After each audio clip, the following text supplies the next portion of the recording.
Joe Biden and his team, they released something called the Arab American Agenda. You can already guess how horrible it is. So let's take a look. Joe Biden and the Arab American community, a plan for partnership. Wow. It sounds fascinating, right? So Joe Biden says here that as president, Biden will fight bigotry at home and around the world and stand with the millions of Arab Americans who help strengthen America every day. Anti-Arab bigotry has been used in attempts to exclude, silence, and marginalize an entire community. And Biden believes it must be rejected whenever it surfaces, including when it emanates from elected officials or those seeking public office. Except, of course, with the exception of bombing Arabs, in which case Joe Biden is all in. All right? So Arab bigotry bad, but bombing Arabs good. That's Joe Biden's policy and always has been. Don't worry, it's not changing. And he says that Biden embraces the partnership of Arab Americans in his campaign and will include Arab Americans across his administration. So my guess, just right off the top of my head, is that he's going to hand American citizenship to a bunch of Saudis and then put them in his administration. That's what he means by okay? That's what Joe Biden means. Here's his agenda, right? Are you ready? On day one, Joe Biden will rescind the un-American Muslim travel and refugee ban and will cease the immoral family separation policy. Okay, hold on a second, man. Now, I know a lot of people were not paying attention, but the Muslim ban was originally codified into law by Joe Biden and Barack Obama, right? So at the time, this was called the Terrorist Travel Prevention Act. And they essentially blacklisted anyone who had visited, you already know the list, Syria, Iran, Sudan, Somalia. Yes. Right? So that's Joe Biden and Barack Obama. Donald Trump took that and then expanded it. But they don't tell you that it started with Biden and Obama. Of course not. Of course not. Right? Because neoliberals are angels. And as he points out here, he will rescind these refugee bans. Motherfucker, you created the refugees. You pushed for the war in Iraq. You created millions of refugees just from Iraq. Okay? And then you created millions more from Syria.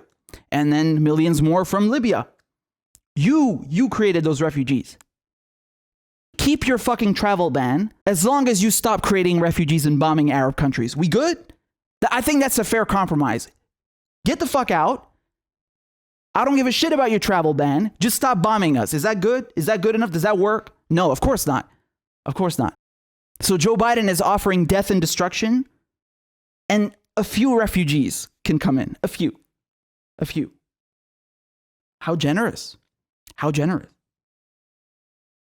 Wow. What a philanthropist.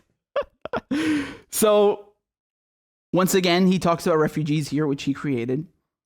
And then the rest of the list has actually nothing to do with Arabs. I mean, you could technically, if you're talking about the Dreamers, for example, I mean, this is not necessarily an Arab thing. The rest of this document, this page, has nothing to do with Arabs. It's just a bunch of platitudes.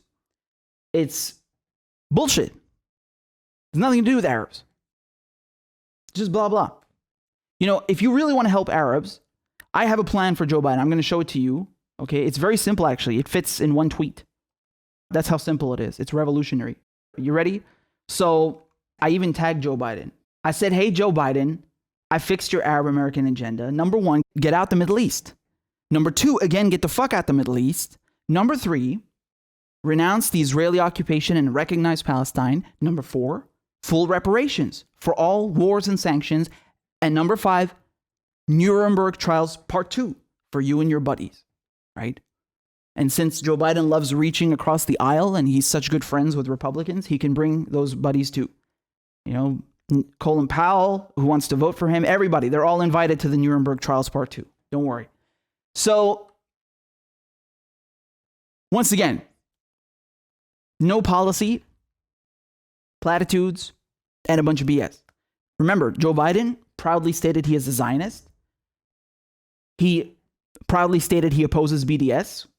So even the most banal, simple, peaceful, nonviolent form of protest against the Israeli occupation, even that he's against.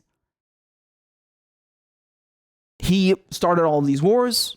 He helped Bush with the Iraq War, and then with Obama, they took it from 2 wars to 7, right? Bombing Syria, my country, bombing Sudan, Somalia, troop surges in Afghanistan, expanding AFRICOM, and mass surveillance. So, his whole career has been based off of screwing Arabs, and now he wants to act like he has their interests at heart. Yeah, no thanks. Okay? If you want to help Arabs, you would stop supporting the brutal military occupation in Palestine by the Zionists, make Israel pull out of all these occupied territories completely, not just Palestine, Golan Heights, all of it. You would not put a woman who supports AIPAC on your ticket, would you? The whole thing is hopeless. It's hopeless. It's not just Biden. Kamala Harris is a staunch, proud supporter of Israel and the AIPAC Zionist lobby. She has spoken at their conferences multiple times. She's had private meetings with Netanyahu. She's very tight. And of course, don't forget that just recently, Kamala Harris voted against cutting the military budget by even just 10%. So you got 2 cops, 2 mass incarcerators who are proud Zionists that are now coming along and saying that they have an Arab American agenda. Yeah, go and fuck yourselves, okay? You can start by leaving the Middle East. That would already be a huge improvement, and say no more. Say no more. I find this insulting. I think this whole thing is ridiculous. It's insulting. Look at this. For families with young children, finding high quality pre-K. Motherfucker, I don't care about pre-K. I want you to stop bombing kindergartens in Arab countries. Okay? That's what we want. We don't need your fucking pre-K. All right? That's number 1. I want you to stop bombing schools and letting Israel bomb schools, even UN schools, and funding jihadists that shell and lob mortars at colleges. Okay? Right? So once again, this has nothing to do with Arabs. You could apply this to anyone. This guy, he has stated openly that he will keep troops inside of Syria to occupy the oil, to starve off the Syrian people. He is just as much a war hawk as Donald Trump, if not more, based off of his record, right? You could technically argue he started more wars, which Trump gladly continued, but nonetheless. So he's just as much a war hawk, if not more. He's caused the destruction and the suffering and the deaths of millions and millions of Arabs across decades. And this toilet paper agenda that he's put forward, it's insulting. It really is. Don't forget that he ran on Obama's ticket on a promise to close Guantanamo, to stop the war in Iraq, stop the war in Afghanistan, stop mass surveillance, and then they just fucking expanded all of those things and started even more wars. Don't forget that. And they increased the military budget by $200 billion. He is a liar through and through and a war criminal. There's no other way to put it. That's an understatement.